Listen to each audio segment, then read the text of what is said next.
안녕하세요, 곰변입니다.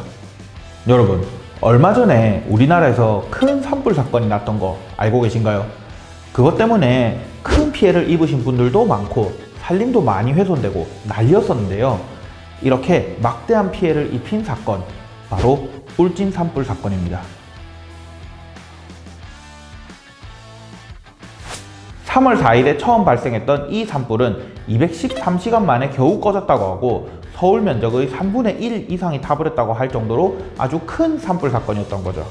불이 다 꺼진 뒤에 산림청과 경찰은 이 불이 왜 난 건지 조사하는 중이라고 하는데요. 아직까지는 정확한 화재 원인을 밝혀내지 못했다고 합니다. 그런데 이런 산불뿐만 아니라 일반적인 건물에서 나는 화재의 경우에도 원인 불명으로 사건이 종결되는 경우가 많을 만큼 불이 왜 났냐 하는 걸 밝혀내는 것은 쉬운 일은 아닙니다. 그러면 만약에 이 울진 산불 사건이 누군가가 버린 담배꽁초 이런 것처럼 누군가의 실수로 인해서 발생한 사건이다 라고 가정을 한다면 이 사람에 대해서는 법적으로 어떻게 처리가 될까요? 형법에서는 남의 건물이나 물건을 실수로 태운 자에 대해서는 실화죄가 성립하고 벌금 1,500만 원 이하라고 정하고 있습니다. 그리고 내 소유의 건물이나 물건을 태웠다고 해도 그 불로 인해서 공공의 위협이 가해졌다라고 하면 똑같이 처벌하고 있고요. 근데 아무리 실수라고 할지라도 그래도 산불을 낸 건데 징역도 없이 벌금 1,500만 원 이하는 너무 약하죠. 그래서 산불을 낸 것과 관련해서는 산림보호법이라는 특별법에서 따로 정하고 있습니다. 산림보호법에 따르면 누군가 실수로 남의 산림을 태우거나 또는 내 산림을 태워서 공공의 위협에 빠뜨린 자는 3년 이하의 징역 또는 3천만 원 이하의 벌금에 처한다고 규정하고 있습니다.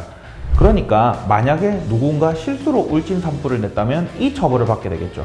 형사처벌을 받는 건 받는 건데 그럼 그 피해에 대한 손해배상은 어떨까요? 고의로 불을 지른 게 아니라 실수로 불을 낸 건데 그 피해 전액을 배상하라고 하기는 좀 그렇겠죠. 그래서 실화책임에 관한 법률이라는 법에서는 여러 가지 사정들을 종합해서 손해배상 의무를 좀 줄일 수 있다 라고 정하고 있습니다. 울진 산불 사건은 아직 정확한 원인을 파악하지 못했지만 울진 산불 사건이랑 거의 비슷한 시기에 또 다른 산불 사건이 있었죠. 바로 강릉 옥계 산불 사건입니다. 이 사건은 누군가가 고의로 방화를 한 사건이었고 이로 인해서 축구장 약 5,600개 규모의 산림이 훼손되고 또 심지어 인명피해까지 있었다고 하네요. 용의자는 체포돼서 현재 구속 중이라고 하는데요. 범행 동기는 마을 사람들이 자신을 무시해서 라고 합니다. 이렇게 산불을 일부러 지르면 어떻게 될까요? 이 경우에도 아까 말씀드린 산림보호법이 적용됩니다. 산림보호법에 따르면 남의 산림에 고의로 불을 놓은 사람은 5년 이상 15년 이하의 징역에 처한다고 정하고 있습니다. 게다가 이 방화범은 산불만 지른 게 아니라 건물에도 불을 질렀다고 하는데요. 그래서 이 건물에 있던 방화범의 어머니가 대피하는 과정에서 사망했다고 합니다. 형법에서는 사람이 있는 건물에 불을 질러서 사람이 사망한 경우에는 사형, 무기 또는 7년 이상의 징역에 처한다고 굉장히 중범죄로 정하고 있습니다. 옥계 방화범은 이렇게 중범죄들만 저지른 이상 감옥에 가는 건 너무나도 당연할 것 같고요. 그리고 형량도 많이 세게 나올 것 같습니다. 그리고 고의로 저지른 일이기 때문에 당연히 손해배상 책임도 아주 클 거고요. 근데 현실적으로 생각해보면 이 사람이 그렇게 재산이 많을 것 같지는 않고 그리고 아마 남은 평생을 거의 다 감옥에서 보내야 될 거기 때문에 실제로 피해자분들이 이 사람으로부터 손해배상을 받기는 좀 많이 어렵지 않을까 라는 생각이 듭니다. 정말 피해자분들만 안타까운 사건인 거죠.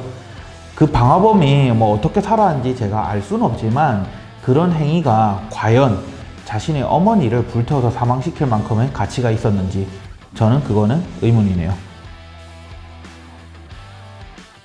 오늘은 울진 산불 사건이 만약 누군가의 실수로 벌어진 일이라면 부터 강릉 옥계 방화 사건까지 말씀드렸습니다. 불이 나는 것은 한순간이지만 그 불로 인해서 수많은 사람들과 국가 차원의 피해가 발생하고 또 그 피해를 복구하기 위해서는 또다시 수많은 사람들의 노력과 비용이 든다는 점 꼭 기억하시고 다시는 이런 큰 산불 사건이 발생하지 않았으면 좋겠습니다. 구독, 좋아요, 그리고 여러분들 의견은 댓글로 부탁드리고요. 저는 다음에도 재밌는 법률 상식으로 찾아뵙겠습니다. 감사합니다. 곰변이었습니다.